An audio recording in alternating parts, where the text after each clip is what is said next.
One of the most gripping true survival stories on Mount Everest is the story of Beck Weathers, an American climber who survived the 1996 Mount Everest disaster. The 1996 Everest disaster remains one of the deadliest seasons in the mountain's history. In May 1996, Beck Weathers joined an expedition led by renowned mountaineer Rob Hall to reach the summit of Mount Everest. However, the climb took an unexpected turn when a fierce storm hit the mountain on May 10th, trapping climbers high above the death zone, above 8,000 meters or 26,000 feet, with little chance of survival. As the storm intensified, the climbers were forced to hunker down in the extreme cold and low oxygen conditions.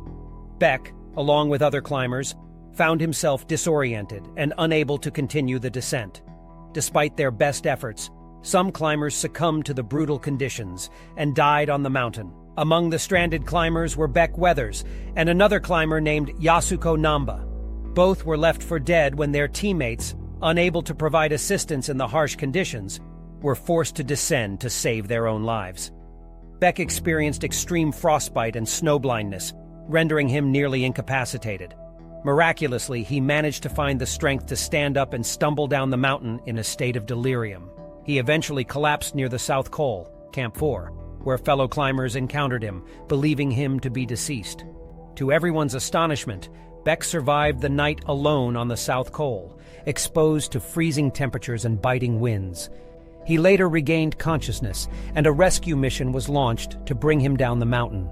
However, the extreme weather conditions made it nearly impossible for helicopters to reach him. Meanwhile, another climber, Anatoly Bukriv, who was also part of the tragic expedition, managed to reach Camp 4 and organize a daring rescue mission. Despite exhaustion and frostbite, he made multiple trips back and forth, rescuing several climbers, including Beck Weathers. Beck was airlifted off the mountain and taken to a hospital in Kathmandu, where he underwent intensive medical treatment for his severe frostbite and other injuries. His right arm was amputated halfway between the elbow and wrist. All 4 fingers and his thumb on his left hand were amputated, as well as parts of both feet. His survival in such extreme conditions was deemed miraculous, and his story captivated the world.